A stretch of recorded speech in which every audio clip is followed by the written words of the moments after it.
Aluma Capital, altyd aan die groei.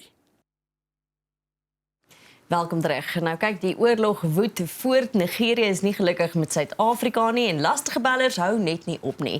Maar meer oor vandag se krantbesprekings saam met Andries Cornelissen. Goeiemôre Andries. Goeiemôre. Jennifer. Andries, die einde van die oorlog wil net nie kom nie. Ja, kyk, daar's nou weer voorstelle vir ooreenkoms wat Iran voorgelê het, 'n 14-punt plan aan Amerika en Amerika daarop gereageer.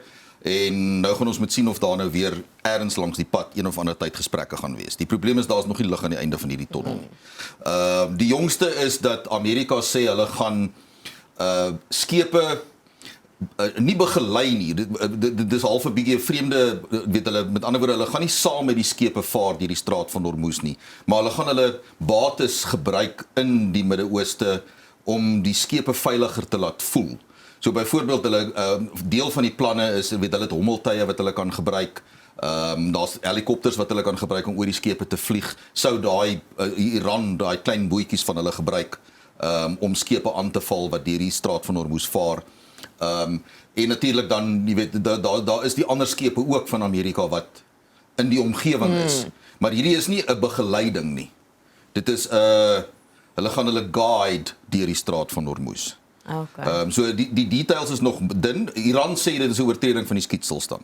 So 'n mens weet nie wat die eerste onder ons hier gaan wees tussen waar daar byvoorbeeld nou 'n hommeltuig of 'n helikopter by betrokke is, wat die tipe van reaksie van Iran gaan wees en of hulle net gaan skepe toelaat om deur te gaan.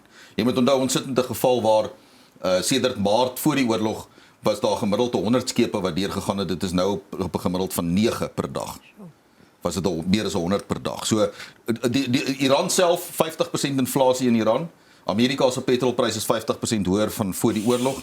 En ons wag nou vir die aankondiging van ons petrolprys wat môre aand middernag moet inskop.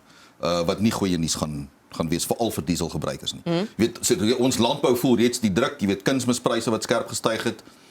Dieselpryse wat natuurlik skerp gestyg het en weet die insetkoste van boere wat met ander woorde opgaan.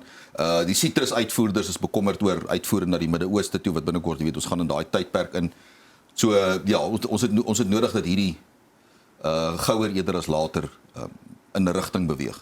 En die probleem is, ons het gehoor dat Amerika 5000 troepe uit Duitsland onttrek het omdat Trump en Friedrich Merz nie gelukkig is met mekaar nie. Iran gesels met Spanje op hierdie stadium, so ewig nie om te kyk hoe hulle kan help om die oorlog te beëindig, maar Spanje en Trump kom nie noodwendig oor die weg nie. Intussen het Libië en Israel mekaar weer ook begin aanval en daar's ontrywings. So net as mens dink ons beweeg in die regte rigting, dan gaan ons so 7 stappe terug. Maar jy moet ook onthou dat Trump is nou in 'n posisie waar hy ook al groter druk aan die tuisfront het. Ja.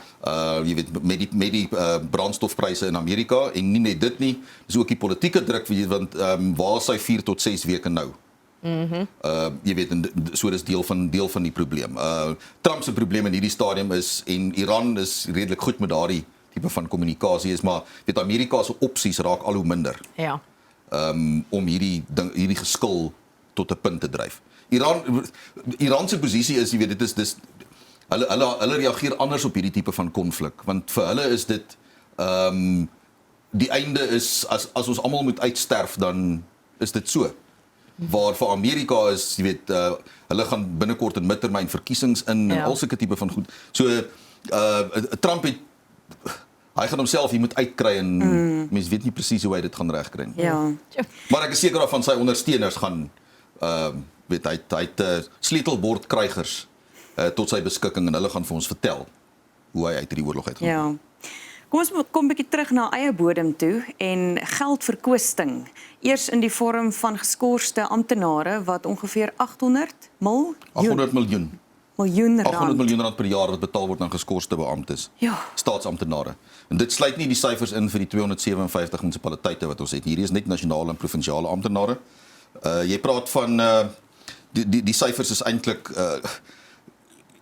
weet, ons praat altyd van Suid-Afrika het nie geld nie en ek weet ek sê dit omtrent elke keer wanneer ek praat oor die nuus is die syfers van vermorsing is absoluut net ongelooflik. Jy praat op die oomblik van 674 provinsiale en nasionale amptenare is geskort. 516 van hulle is vir langer as 90 dae. En 9 van hulle is vir meer as 'n jaar al geskort en 5 van hulle is vir meer as 2 jaar al geskort. Nou in hierdie berig sal jy van Sunday Times sal jy ook lees van Mfuleni munisipaliteit. Dit is 'n munisipale amptenaar, maar dit is 'n onlangse storie wat die persoon is vir 7 jaar geskort. Hy is in 2018 geskort. En die saak is nou in die arbeidshof, maar nou het hulle besluit hy is nie meer geskort nie, hy word na 'n ander afdeling toegeskuif. En in daardie tydperk is daar 5 miljoen rand se salaris. So hy is vir die afgelope 7 jaar is hy geskort by sy werk. Hy hoef nie op te daag of hy word net elke maand 'n salaris betaal. Die voorsitter van die staatsdienskommissie, Somadora Fikeni, vertel die storie van toe hy aangekom het by die staatsdienskommissie, was daar die geval van 'n persoon wat vir 12 jaar geskort was. Hy het 'n klagte kom indien want in daai 12 jaar het hy net sy salaris gekry, maar hy het nie die bonusse gekry wat die ander betaal is nie. Toe was hy 'n bietjie ongelukkig geweest. Hoe is dit moontlik? Vergeet ons dat die mense geskort is? Nee, kan sy nie vinnig genoeg optree nie? Jy sien, dis die probleem. Dis presies die probleem. Professor Alex van die Heever van Wits sê dis kommerwekkend want die probleem is so steek jy korrupsie weg. Ja. Want dit het 2 maniere hoe dit gebeur. Is dat in die eerste plek skors jy 'n amptenaar wat in die pad staan van 'n besluit wat jy geneem wil hê. So jy skors hom en jy stel iemand anderster waarnemend aan om die besluit te neem wat jy wil hê. En in die ander een is dit dis half 'n dekmantel van aanspreeklikheid. Met ander woorde, ek skors jou, maar daar's nie eintlik regtig 'n ondersoek aan die gang en jy weet dit na buite toe lyk dit net asof ek optree teen jou. En ek dink ons sien dit met veral met van die meer senior staatsamptenare waar hulle geskort word en dan waar is die dissiplinêre proses? Jy weet die reëls van die staatsdiens sê 90 dae. Maar dis net wat ek wil vra. Afgehandel word. Is daar nie 'n wet of 'n reël of 'n wat ook al nie? Daar's 'n dissiplinêre kode vir staatsamptenare. En dit is veronderstel om die proses om in 90 dae. Nou praat jy van mense wat 5 jaar en 7 jaar geskort is. So en hulle kry hulle volle salarisse vir daardie tydperk. Maar daar's nie eintlik behalwe nou vir die feit dat hulle ook die Zuma strategie van appel op appel en hulle gaan arbeidshof toe en sulke goed, is daar net die gevalle van daar's nie eintlik 'n erns om op te tree nie. Dis eintlik net kom ons skuif die persoon net een kant toe en dan gaan ons aan. Sjoe. 800 miljoen rand per jaar. Okay. En dan het ons nog pittoilette by skole. Ja, maar dis presies. En nou so gepraat van geld wat ons net hou van uitdeel. Ons deel dit ook uit in bonusse vir Eskom. Want die mense by Eskom is baie knap. Kyk net hulle het beerdkrag opgelos. Nee, sjoe. Ja, hulle verdien nog bonusse. 5,4 miljard rand. Nou jy weet ons het die belastingbetaler het Eskom 64 miljard rand gegee om sy boeke mooi te laat lyk. Nou lyk dit asof hy soos Kevin Milam van die DA sê dis 'n statistiese illusie. As jy 'n wins maak en iemand anders het vir jou 6 miljarde gegee, 64 miljard rand gegee en dan maak jy 'n kunsmatige wins van 23,9 miljard. Die probleem is Eskom het hulle ongelooflike 42,000 werkers. Want die werkerstal het gegroei met meer as 1,000 in die laaste jaar, 1,400 en iets. En as jy nou gaan kyk na hierdie syfer, 4,2 miljard rand is vir die groep se korttermyn aansporingsskema en 1,2 miljard is vir maandelikse produksiebonusse. En Milam met die syfer gaan doen en as jy dit doen dan dit kom uit op 'n gemiddelde bonus van 128,000 rand per Eskom werker. Hierdie storie het my verskriklik ontstel soos wat Eskom gewoonlik doen, want ek weet net nie hoe jy dit regverdig nie. Ek verstaan. Die verbruiker betaal ons borg hulle tariewe. So ons tariewe is nou net op. Maar die ding is dat waar is die nasionale energiereguleerder as hy nou weet na hierdie syfers kyk en waarom word mense bonusse betaal? Ons is nog steeds nie voldoen nie aan die standaarde wat eintlik gemiddeld vir kragopwekkers wêreldwyd geld nie. Wie die energiebeskikbaarheidsfaktor is 60%. So die probleem is in Suid-Afrika en mense sien dit nie net by Eskom nie, jy sien dit oralste in besighede en in maatskappye is dat mense dink hulle word 'n salaris betaal om op te daag en as jy jou werk doen dan kry jy bonus. Maar Andries, dis nou juist wat ek wou vra. Soos betaal ons nou bonusse vir Eskom omdat ons uiteindelik krag het. Nee, is omdat genoeg van ons sonkragpanele opgesit het. Dis omdat genoeg van ons het sonkragpanele opgesit en ons haal die druk van Eskom af. Ek dink nie dat 'n mens kan werklik sê dat Eskom ek dink die publiek in Suid-Afrika het eintlik groot maatskappye wat hulle self afgehaal het van Eskom af. Hulle is nie meer afhanklik van Eskom nie. Mense wat met sonkragstelsels en wat nie meer soveel afhanklik is. So as jy werklik gaan kyk, sal jy waarskynlik sien dat die verbruik van elektrisiteit het afgeneem en dit is eintlik wat Eskom beter laat lyk. Maar natuurlik die agterstallige skuld by munisipaliteite, jy weet. So en dan aan die ander kant ook, hoe minder krag mense gebruik, hoe hoër gaan die tariewe word. So, Ek stem nogal saam met die DA wat sê Eskom kan nie as 'n private welvaartfonds vir sy werknemers funksioneer terwyl dit 'n openbare las op elke Suid-Afrikaanse belastingbetaler bly nie. ja, maar ons is werkskepping. Ons moet Luister, kom ons kyk bietjie na die onlangste vlaag van xenofobiese aanvalle en vergaderings wat nou gehou wil word van Nigerië se kant af. Ja, Nigerië het Suid-Afrika se waarnemende hoë kommissaris in Nigerië ingeroep vir 'n vergadering vandag. Dis nou die kommer oor, ons het gesien daar was optogte gewees. Daar's ook minstens 2 Nigeriërs en 4 Ethiopiërs wat dood is in onlangse tye. Dis nie noodwendig Suid-Afrikaners wat van hulle ontslaag geraak het nie. Dit weet daar's in hierdie gemeenskappe is daar vreemde stelsels ook. En ja, nou ons het gesien hierdie optogte, ons het gesien daar's heelwat van die politieke partye wat weet uitsprake maak rondom weet mense wat nie gedokumenteer is nie wat die land moet verlaat. Nigerië praat selfs van dat hulle vliegtye wil stuur om van die Nigeriërs te kom haal. Ja, 'n mens moet 'n goeie in die storie ook nie laat verbygaan nie. Hier's my vraag en my verstaan as ek hierdie sê, ek verstaan onwettige migrasie se probleme op baie plekke, maar ek voel partykeer is dit vir ons 'n maklike manier of maklik om buitelanders te blameer vir alles wat fout is in ons land, vir die feit dat daar nie werk is nie, vir die feit dat sekere, ek weet nie, geboue nou gekaap word of wat ook al die probleem is. Dit voel vir my of dit soms 'n maklike verskoning is. Ons het nie werk nie, want daar's net buitelanders. Het ons nie werk omdat daar net buitelanders is of het ons nie werk omdat ons nie werk skep nie? Maar dis presies dit. En dit is 'n verskoning, dis byvoorbeeld die druk op die gesondheidsorg. Ja. Word daar gesê maar die buitelanders, dis hoekom die gesondheidsorg nie dis nie regtig nie. Die buitelanders kan nie die swak gesondheidsorg nog swakker maak nie. Nee, dis swak. Dit word swak bestuur. Dis Daar's te veel Maar die korrupsie. ding is dit is 'n verskoning, verstaan jy? Dit is 'n met ander woorde ons kan nie genoeg werk skep nie want die werk wat daar is word opgeneem deur buitelanders, onwettige buitelanders en die hospitale is oorvol want ons moet ook na die onwettige buitelanders kyk. Ons skole byvoorbeeld, jy weet waar hulle ook moet ingelaat word want dit is wat ons grondwet sê. Ja. So dit word gebruik as 'n maklike verskoning. Ja, en ek moet sê die kommer word uitgespreek oor die bande wat hulle het met misdaad en verdwynings van mense en dwelmsmokkelary. Maar dit is iets wat in elk geval moet aangespreek word in Suid-Afrika. Dis nie net buitelanders nie. Mens kan nie net sê omdat daar buitelanders in Suid-Afrika is, het ons hierdie probleem nie, nê? Nee, en dis nie noodwendig net onwettige buitelanders wat betrokke is by misdaad nie. Ja. Ons het mense wat ons toelaat in hierdie land en dan later uitvind waarmee hulle besig is. Absoluut. Ek dink daar's verseker twee kante aan hierdie muntstuk en ons moet versigtig wees om net die een narratief te dryf. Ja.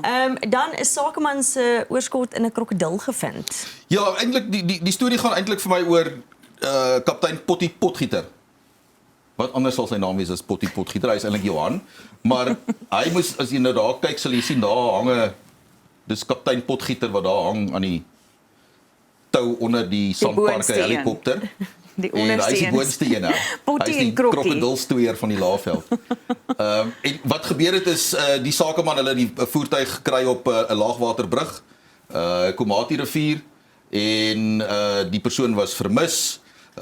Blykbaar mense het gesien dat hierdie krokodil lyk 'n bietjie dikkerig. Hulle het 'n vermoede gehad dat betreklik iets groot geëet het. Die krokodil is toe van kant gemaak, maar nou moet hy daar verwyder word en sodat hulle kan toetse doen op die oorblyfsels. Hier sal sien daar's 'n video van. En kaptein Potgieter is toe daar met die tou af, daar tussen die ander krokodille en hy het hierdie ene daar met die tou om die nek gaan haal sodat hulle die man se oorskot kan DNS toetse doen en vasstel of dit werklik die vermiste persoon is. Ek het nou net 'n vraag. Sê nou maar, ek weet dit is moeilik om 'n lewendige krokodil uit die water uit te lig. Nee, hy was klaar. Maar sê nou maar, want hy's nou van kant gemaak om nou hierdie ondersoeke te doen. Sê nou maar hulle kom nou agter, hy het glad nie 'n mens gevreet nie. Dit sal nogals jammer wees vir die krokodil volgers en ondersteuners en treehuggers van Suid-Afrika. Ja, maar ek dink nie ons het tekort aan krokodille nie. Ek dink dis nie 'n bedreigde spesies so. Dit sou nie noodwendig 'n reuse fout gewees het nie. Ja, gelukkig was dit nie 'n fout nie. So hulle het die regte krokodil gekry en sodat hulle die sakeman se So daar is, ons weet reeds daar is menslike oorskot in hom. Ons weet net nie wie se dit is nie. Nee, hulle moet dit toets. Maar dit is kliries. Goed. Yes. Sjoe, Maar dit ek is is nogal saam, Potty is nogals braaf hoor. Ja, kyk die provinsiale polisiekommissaris het ook vir die krokodilstoer groot lof gehad vir sy dapperheid. Joh, julle, dis 'n rilleragtige storie. Ek weet nie of dit noodwendig deel is van die posbeskrywing van 'n polisielid Natuurlik nie. om tussen Nee. die krokodille aan die een te gaan uithaal. Hy is baie braaf, wel gedaan, Potty. Bly weg van die skerp kant af. Ja. Nou gaan ons 'n bietjie oor na FOP-oproepe in Suid-Afrika en Yes. hoeveel miljoene geld verlore gaan as gevolg van mense wat luister na die mense wat sê hello, how are you? Ja, en dan Begin ons vra mense altyd nie en dan so. sê hulle nou I'm well. Ja. Maar ja, 236 oproepe per foon in die vorige boekjaar, nee, die afgelope jaar. Dis baie. Per selfoon is slenteroproepe, spam. 236 per selfoon. Dit voel nogals my so. Ja, ek dink ek kry minstens 'n miljard van daai. Ja, Want dit praat van hulle praat van die eerste kwartaal van hierdie jaar 8,7 miljard van daai oproepe. En dit het in Maart met 34% gestyg teenoor Maart verlede jaar. Nou daar's nou nuwe regulasies gepubliseer. In die verlede was daar ook 'n stelsel waar jy jouself kamptig van hierdie lys kon afhaal van hierdie direkte bemarkingsmaatskappye. Nou dis die wettige direkte bemarkingsmaatskappye. Daar's baie van hulle wat nie is nie en wat regtig nie omgee nie. As hulle jou kan raakbel, dan doen hulle. Weet jy kry selfs eiendomsagente wat hulle gaan trek die inligting by die registrateur waar jy jou eiendomstransaksies registreer en dan bel hulle jou en vra wil jy nie jou huis verkoop nie. Jy weet so, dis daai tipe van oproepe. Nou, die deel van die probleem is Truecaller. Daar's mense wat hulle nommers registreer om te lyk asof dit van 'n bank afkom of sulke goed. Nou daar's 'n nuwe stelsel wat hulle ook in plek het om daai tipe van goed op te los. Dat jy sal dit nie meer kan doen nie. Wonderlik. En hierdie regulasies, as hulle jou ook te veel lastig val, kan jy selfs by die polisie 'n klag gaan indien.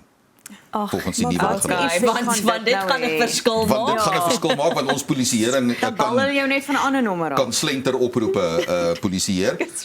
En die ander kant is daarvan as jy nou by die Nasionale Verbruikerskommissie, dis hulle wat hierdie register gaan hanteer, maatskappye gaan moet registreer en jy kan dan vir hulle sê laat weet ek wil nie op hierdie lys wees nie.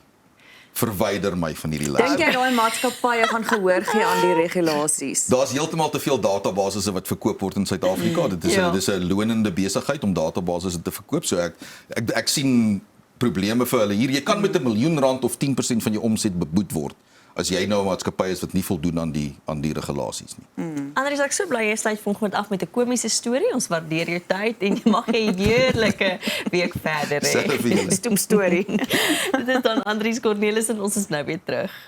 Aloma Capital, altyd aan die groei.